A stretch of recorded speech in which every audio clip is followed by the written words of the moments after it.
ummanni harkaa fi harma dhabee ni sodaatettanii addanii. Garuu maaliif callisan? Nagiya barbaadanitti ummanni bakka amma nagiya qofa barbaada jechuun nagiya akka bishaanii dhoobatanii nagiya akka nyaata beelawa jechuun ummanni kun sa'a kanatti wanti gaafataa jiru nagiya. Abbaa biyyaa maarree ta'uu kana ta'uu miti barama nagiya qofa.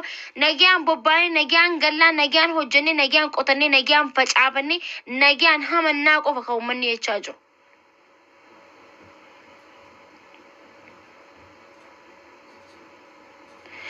Namni osoo buqqa'u jiru namni osoo dhumu jiru akkaataa chigginyi itti dhaaban uummata kana barsiisu jechuun zabat ነው በጣም ቢግ ሼም ነው። ኦኬ ቀመዲ ኢሳኒ ጃለቻ ገርቡ ኢሳኒ ጃለቻ ኦኬ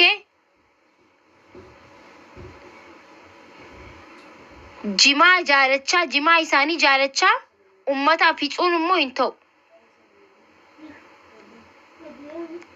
ያ እንተው ኔቨር ኤቨር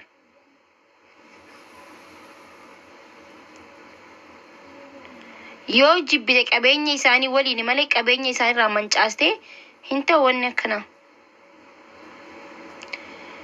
aangoo irraa si buusu namni barbaadu tokko illee hin jiru. Namni waa'ee aangoo ati irra jiraattu illee dubbatu tokko hin jiru.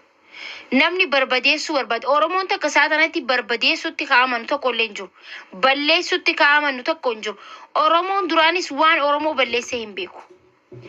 Duraanis Oromoon taama xulxullee nu hiraarsite xulxullee bara kana dhuftee nu hiraarsite malee Oromoon duraanis jaarutti tolchutti malee balleessutti namantu. Amma warra akkana jiru jira bordoddeen seennee mana kana jiisinee mana kana gubne warra jiru kuni na ajaa'iba nuti balleessutti cabsutti buqqisutti miti sinigalee duraanis mootummaan ture mootummaa Oromooti miti jechuudha.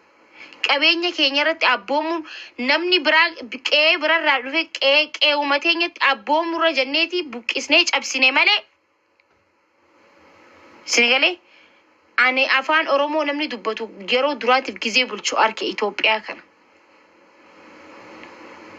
Qe'ee birarraa dhufe qabeenya Oromoo irratti misoomuu caala hin cabsine hin buqqisne malee gaafa san buqqisuu barbaanne balleessuu barbaanne miti. Saniif uummanni amma isaa kanatti buqqisuuttis cabsuuttis balleessuutti hin amanne jechuudha. Nageenyatti amanee jira uummanni nageenya barbaada.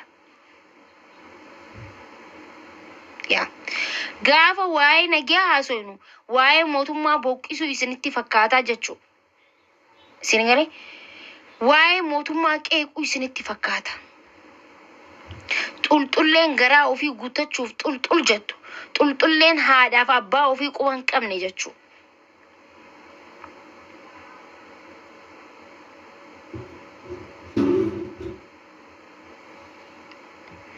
Namni garaa ofii guutatuuf dursa Senegalee garaa ofii osoo hin ta'in booruu haati kiyyalleen harmeen kiyyarreen waan amma harmeen tun taa'aa jirtu booruu mana kiyya keessatti ni seena jee namni tokko tilmaamuu akkamitti dadhaba.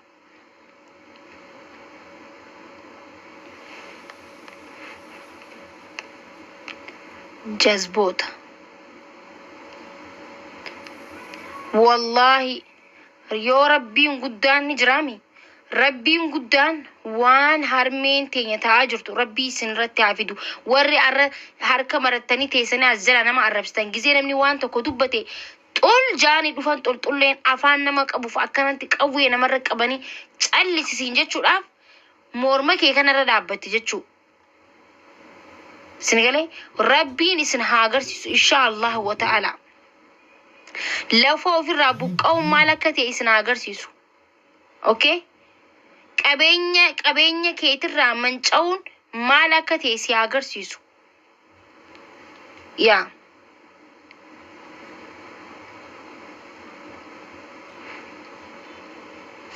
namni akkamitti waa'ee nagaa gizee haasa'u nama arrabsa. Namni waa'ee nagaa waa'ee buqqisi cabsi kai miti harka dubbachaa jiru. Yoo kaasis barbaanne akka itti kaasnu beena guys. Mun honaachuu ነው? Ibidda keessa guddannee as geenye obboleessoo. Ibidda keessa guddannee as geenye. Okay? Dhahaa mana keenya dhahaa guddannee. Isini galee?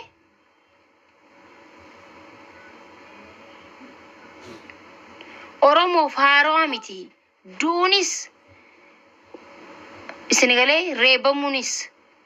Garuu amma nuti namni waa'ee nagaa gizee haasa'u biyaansi waan birarratti illee wal dhabdan namni nagaa irratti tokkoomuu qaba. Kan nagaa irratti hin tokkoomne maalirra tokkoomuu dandeessa? Nagaa uummanni ka gaafatu jiru. Nagaa fiduun akkamitti dadhabaa namni tokko?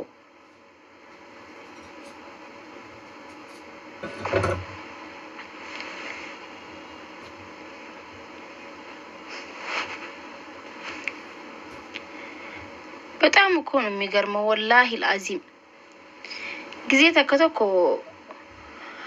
ነማ አጃይብ ኦሮሞንቱኒ ነማ አጃይብ ወላሂ ሃይ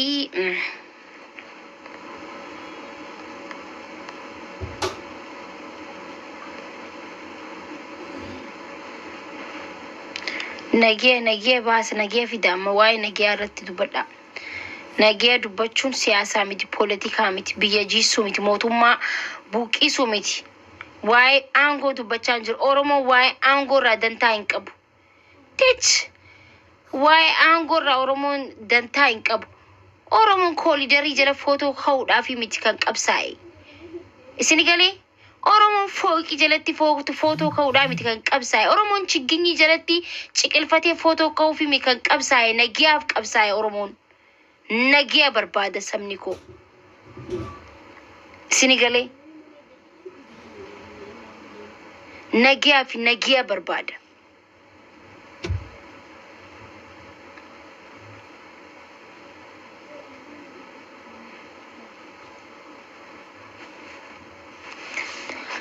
Nagaa irratti hojjechuu qabna. Nu hundi keenyaw nageenya akka biyya keenyaaf dhufu dubbachuu qabna. Ani maakii akkana itti nageessanii beeytanii? Ani kana dura osoo akka duraaniiti akkas godha akka lafaa jeen dubbadha malee nagaa naaman hin jiru. Because bakka ummanni kuni ummata nagaa fiduu miti jeetiin amana. Duraan nageenyi qawween nageenyi lafaa ka'u qabsaa'uun dhufa malee akkanatti miti hin jiru. Garuu maali amma kan yaadu kalaas ummanni kun nagaa harkachuu qaba. Qawweenis irraa dhaabbachuu qabdi. Dhakaanis irraa dhaabbachuu qaba. Wanti hundi irraa dhaabbatee ummanni kun nagaa qofa ta'uudha bakka nama kaayyoon kiyya isin galee. Kanarratti namni akkamitti xiyyeeffatee dumbanne. Nama nagaa barbaadu arrabsuun, nama nagaa barbaadu buqqisuun, nama nagaa barbaadu manarra jiisuun, mancaasuun maal jechuu? Isintu nagaa barbaadaa hin jirre malee ummata kanaa miti jechuudha bar. Warra aangoorra jirutu nagaa hin barbaanne bar. Akkasii bar. Akkas fakkaata. Ummanni nagaa barbaadaa isin immoo nagaa barbaadaa hin jirtan.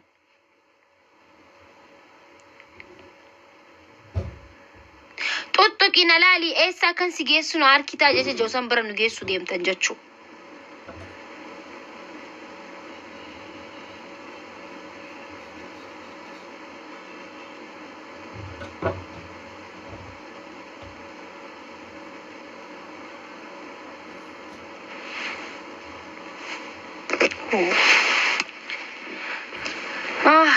Wayne maki osoo nama Itoophiyaa jiraadhe osoo nama biyya jiraadhe jechuu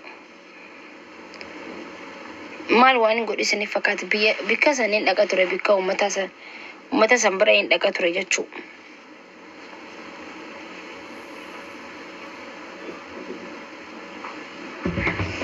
Ani shugguxii lubbuun guyyaa takkatti baati jee nama amanuudha. Isini galee?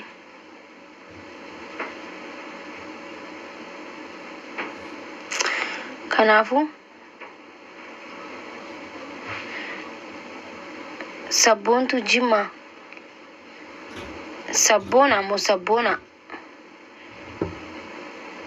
sabboona moo sabboontu kaaka keetii kun sabboona osoo hin ta'in dalfasoo jedhama. Dalfasoo sabboona nama akka keetii kanaa miti. Jazba na alla abbaa kuyyaa afaan hindiitiin.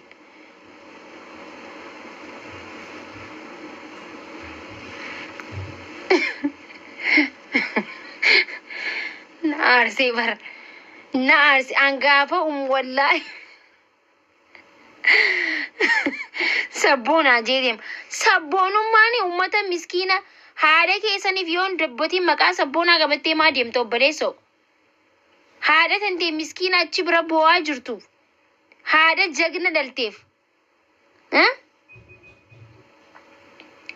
harmee tantee achi keessatti buqqisanii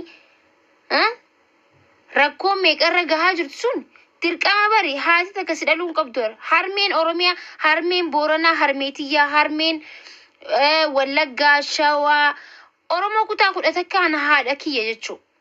Isin galee Oromummaa jechuun maal jechuu dura dursoo? Dhiiga tokkoo jechuudha. Nuti dhiiga tokko, nuti ilmaan abbaa tokkooti. Haati achi ilmaan isii wajji bosona keessa ciisaa jirtu, gaara keessa rafaa jirtu suni yoo sitti hin dhagahamin namummaan humaanitii waan jedhu jira. Bari Ingiliffaan humaanitii waan jedhamu jira. Namummaan sitti dhagahamuu qaba.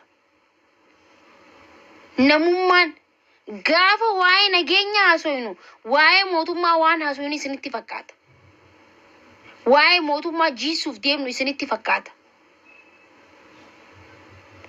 Nagiyaa fi aangoo waliin qabattu as biratti.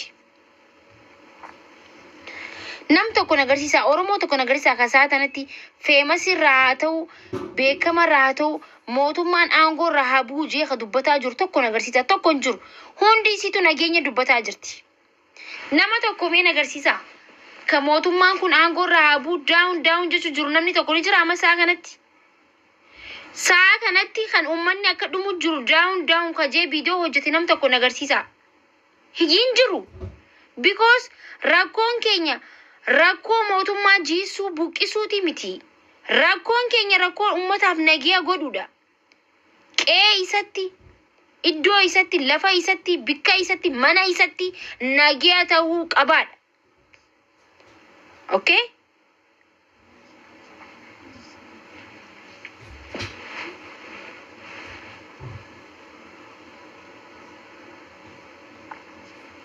Nanti banamni tokko takka.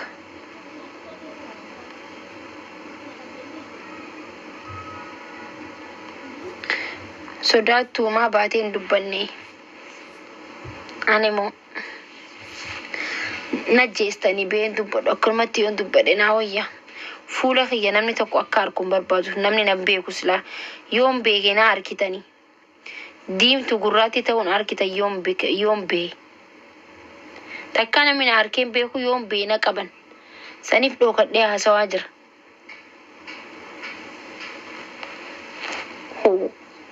Gudii bar.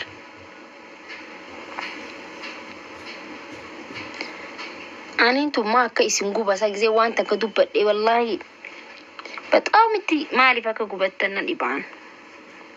Just nuti amma nagee dubbachaa jira. Hin sodaatin akka duraaniitti buqisii, marsii, cabsii, asiin seeni, asiin bahi jechaa hin jirru. Nuti amma nagee qofa barbaanna. Nagee qofa feena jechuu bakka. Nagiya qofa feena wallahi wabillahi amma sammuun tiyya sammuu qawweetti dhaggeeffatu fi sammuu dhakaatti darbitu keessaa baheen jira wallahi bakka nagiya qofa. Wallahi ana akka maakiitti guys bakka ጸጥታ ሰላም ነው የምፈልገው ወላሂ ነጊያ ቆፈ ለብሱ ፈደ ነጊያ ቆፈ ዱበቹ ፈደ ሀርሜ ኦሮሚያ ምስኪን ትቴከስ ገራነ በለስቴ ወላሂ ለአዚም ስኒገሌ እና ጋፈ ተከተከ ዋን ዱበቱ ወላልተ ወላሂ ጋይስ ዱበቴ ዱቢን ከንኬ ካኑ መነምኒ ላይክ ትሲጎ ዱፍ ኮሜንት ትሲበረሱ ቆፈ ዮቶ ነማርሳ ዱበቴ ዱቢ ዱቢራ ይንገል ዋን ተከ በቃ እንዲ Hindubbanna furmaani nuti goonu gisuma hunda furmaatuma maallaqa walitti guuraniituma ummata erguudha. Bakka sana furmaanni jiru. Rakkaarra mana yoo jaarre booroo injiisanii waan jedhamuun natti dhagahama jechuudha. Silaa kan lafa mana sanuu jaaruu qabu bal bulchiinsa magaalaa saniiti bar. Bulchiinsi magaalaa saniitu waa'ee ummata kanarraa hin dubbanne. Uummanni kun lafa kanarratti akkana ta'aa jira jee hin dubbanne jechuudha.